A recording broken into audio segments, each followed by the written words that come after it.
How did Aaron Glenn, the Lions DC last year, shut down Sam Darnold, Kevin O'Connell, and the Vikings in Week 18? Well, he got after Darnold, no question, but that wasn't the only key. He had an ace in the hole, and the way he had his guys cover was incredible with attention to detail. 3rd and 9 here, and Minnesota could not capitalize early in the game. Let's play it through first, and then we'll discuss it. 3-by-2 empty motion. So Darnold knows, he should know it's man. Too high.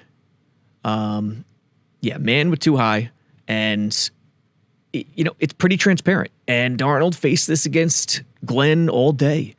The moral of the story, and there's a bunch of clips in this article, but the moral of the story was pressure Darnold, an ace in the hole, in which we'll get to, that had nothing to do with pass pressure, and smart man bracketing coverage, in which show Darnold pressure and put the onus on him to make a play.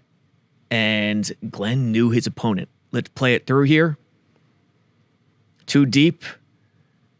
Shallow cross, and Darnold just misses the pass. I mean, it's on Darnold, no question. Glenn in Detroit gets away with one, but when you're calling a defense, this is what you want to do. I mean, Darnold's already seen some pressure, and he understands it's coming after him. Good job by the Detroit O-line. Look at how they line up, overloading it to Darnold's left side.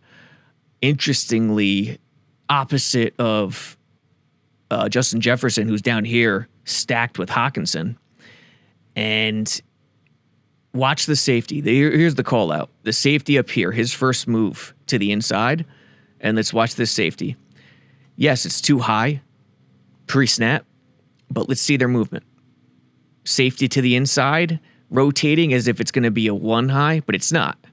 He rotates the far safety up top and drives down a little bit, creeping down like he's robbing.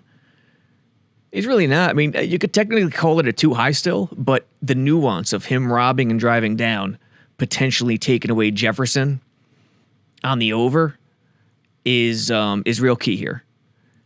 Jefferson is not going to go on the over. He's running, I think a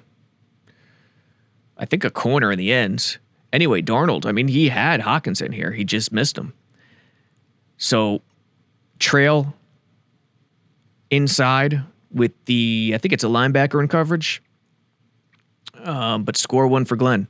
Yep, Darnold missed him, but he had it. And there was a lot of cases in this game in which Darnold had a play but couldn't make it. And it wasn't an unforced error necessarily. It was Glenn and his game plan in terms of making sure Darnold knew his guys were always in his face. All right, first down, 1st and 10 at midfield. Detroit is up 7. Let's see what we got going on. Remember, Glenn, that ace in the hole, what it is in this game. Yes, he pressured Darnold a lot. He got him uncomfortable. He knew his opponent, and he rattled him. But to deal with Kevin O'Connell, you have to slow down the early down rushing. You have to really meet them at the line of scrimmage, and Glenn did that in this game. Here we go. 1st and 10 was an outside zone, maybe even a stretch, mid to outside zone, stuffed. 1 yard gain, I think. What happened? What did they do? The other view will give us a better idea, but yet 4-man front, linebacker lined up on top of the wing. Often when Minnesota went 2 tights on one side, like they have here, let me highlight them, 2 tights. So it's a 3-by-1, but no one's going to call it a 3-by-1 when 2 guys are in line. 12 personnel, wing tight end, condensed up top on the strong side. Solo, standard split with Jefferson on the other side, and it's too high. And yet they stuff them. How? How do they get that done? Lining up the linebacker on top of the tight end, pressuring these situations and overloading it on that side. Number one, it allows the strong side DN to play much more inward. He could bump down. He doesn't have to worry about contain as much. That's one. Now, you're less so on the second level. So it's higher risk, higher reward, But that's what Glenn's looking for. Glenn is looking for stuffing it at the line. So, Darnold doesn't get second and manageables, 2nd and 5, 2nd and 4, 2nd and 6 even, leading to 3rd and 3, 3rd and 2. That's what happened with Darnold and his season renaissance, his career renaissance. O'Connell set him up in the most beautiful situations. And yeah, Glenn went after Darnold, no question, but this was his ace in the hole. Early down rushing. Everyone steps left to the weak. Edge at the bottom here. Let's see what he does to get off. Solid positioning. And as soon as he, right here, you gotta hold your ground right here. You're outmanned, outmuscled, outweighed right here, but can you hold your ground? Can you hold your ground and not get pushed out? Because if you get pushed out, suddenly Akers has a lane. If you go too far down the line and you're too flat, Akers could get to the edge. So hold your ground is pretty good positioning. Inside shoulder, keep your outside shoulder free. And I think he gets it done to a pretty solid degree here. Yep. That's great run defense. It's great team run defense. He didn't look to shed, didn't look to swim, didn't look to try to be a hero. He maintained his position and let everyone else flow. That's how you play football. That's how you play defense. It's a great job. Now let's look at it. We're going to get a better idea from the end zone view. See what I'm talking about? With the not condensed, but overloaded look. When you put the Sam on top of the tight end, well, here he's on top of the wing, and then Branch, who's in essence the third linebacker. This is nickel. And Glenn's not afraid to do that, to play nickel against 12 personnel. So, Branch, basically the third safety or third corner, slot corner, however you want to define it, consider him the third linebacker here. And not only are they light against 12 personnel in nickel, but they're too deep. And they're still shutting down Minnesota's run. That's the ace in the hole, folks. That's how it happened for Detroit in this week. And for those reading the article, this full film breakdown, there's several videos, but this one will kick you off for the premium members. And it all starts here. This is the idea behind the game plan. Let's see what happens. Full speed. Yeah, so everyone reacts nicely. And their first step, they feel comfortable, even though it's strong left, because of Branch, because of the Sam in these spots. Yes, this DN bumps down.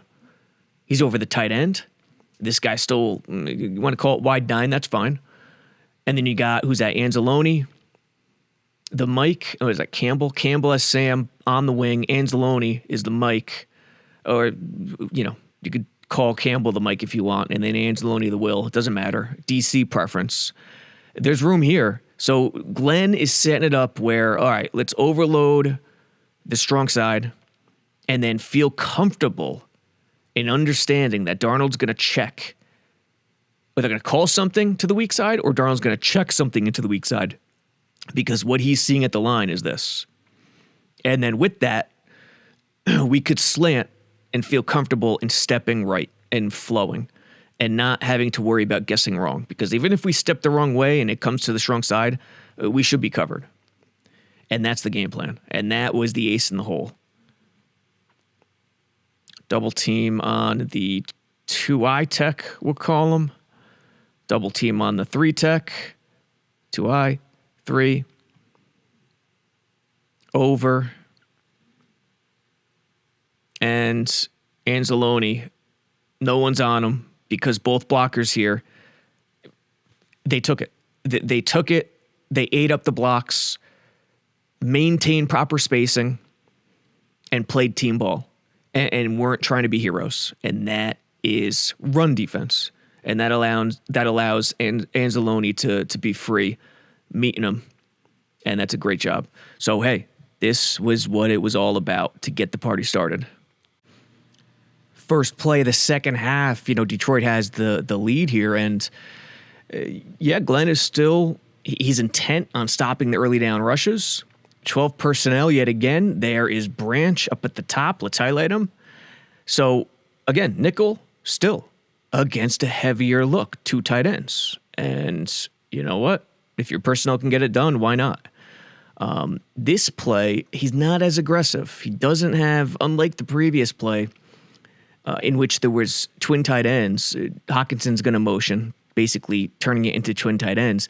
Unlike that other play where he had Campbell on the line, forcing the action, he doesn't have it here. So the D end isn't as bumped down as usual. Like in that situation, he's more outside shade of the tackle. Actually, he's bumped down even more because previously he was on top of the tackle, but now he's bumped down even more because of just the solo lone inline tight end.